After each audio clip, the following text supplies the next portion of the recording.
Olá, um ótimo dia para você e seja bem-vindo a mais um episódio de Café com Torá. Vamos então hoje estudar o versículo de número 12 do capítulo 1 de Pirkei Avot. Nós vamos hoje ler a primeira parte desse versículo, que diz assim: Hillel e Shammai receberam a Torá deles. Hillel dizia: sede discípulos de Aharon, amando a paz e buscando a paz. Meu comentário: a ideia de Aharon como uma pessoa que amava e buscava a paz, na realidade vem de Haggadah, vem de histórias da tradição judaica que podem ser histórias folclóricas, podem ser parábolas ou podem de fato ser algum tipo de tradição de conhecimento que foi passado de geração em geração. A Torá não entra muito no mérito do que Aharon fazia, mas nós encontramos, numa obra de Haggadah, alguns exemplos interessantes que, independentes da sua historicidade, ilustram bem o que quer dizer esse trecho da Mishnah. Isso nós encontramos numa obra chamada Avot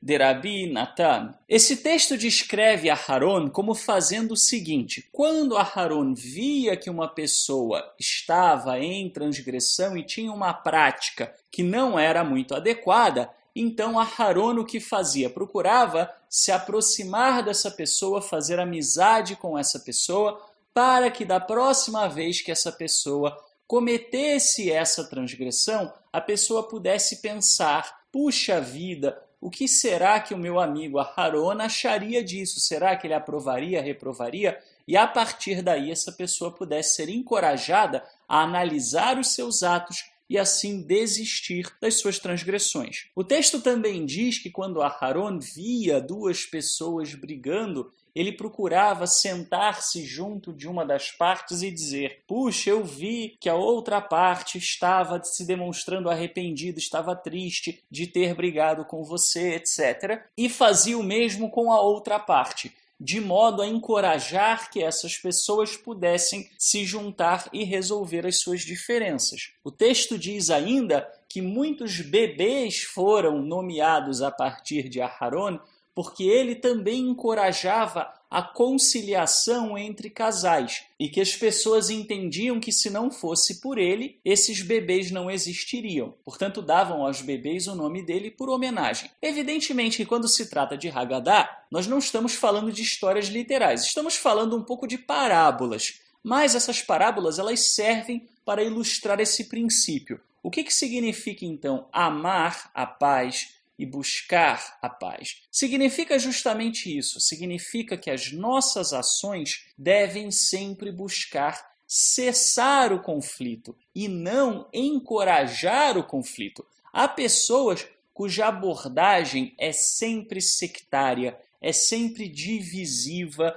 é sempre de colocar uma pessoa contra a outra. Enfim, são aquelas pessoas que, como dizemos no popular, gostam de ver o circo pegar fogo. Se nós tomarmos cuidado com isso, nós não faremos esse tipo de coisa. Se nós não nos policiarmos, porém, todos nós temos um pouquinho desse desejo de ver o circo pegar fogo. Não à toa, programas de televisão que mostram essas coisas são tão populares. Não à toa as pessoas logo comentam: você viu fulano e beltrano brigando? Ah, puxa, eu vi sim, olha, eu nunca imaginava. Ao invés de fazer isso, apresente soluções, procure ajudar pessoas a se conciliarem. É verdade que há situações onde nós temos claramente uma vítima e um agressor.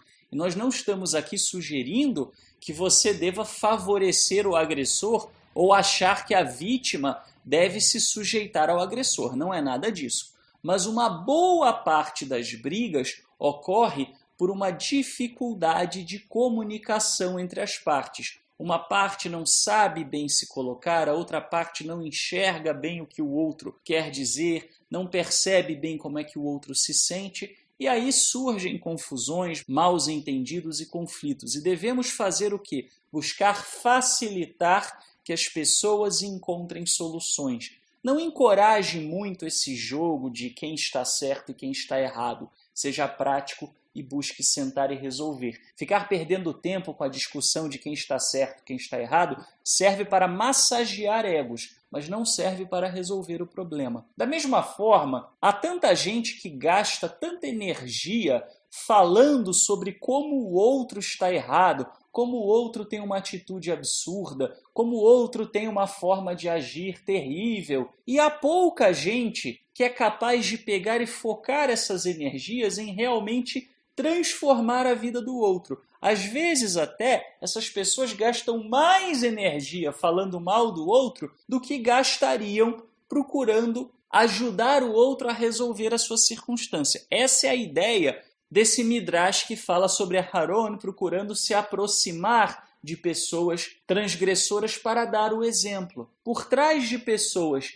que estão presas numa transgressão, pode ter uma série de coisas. Falta de conhecimento, falta de força da pessoa de conseguir combater aquilo, falta da pessoa conseguir pensar numa estratégia que a leve a superar aquela dificuldade, falta de alguém que dê um norte para que a pessoa não se sinta tão perdida. Enfim, há tantas coisas e tanta gente precisando de pessoas que ajam dessa maneira e há tão poucas pessoas dispostas a fazer isso que, se você procurar começar a agir assim, você será uma joia rara entre as pessoas que te conhecem e todos serão capazes de reconhecer as suas qualidades conciliatórias.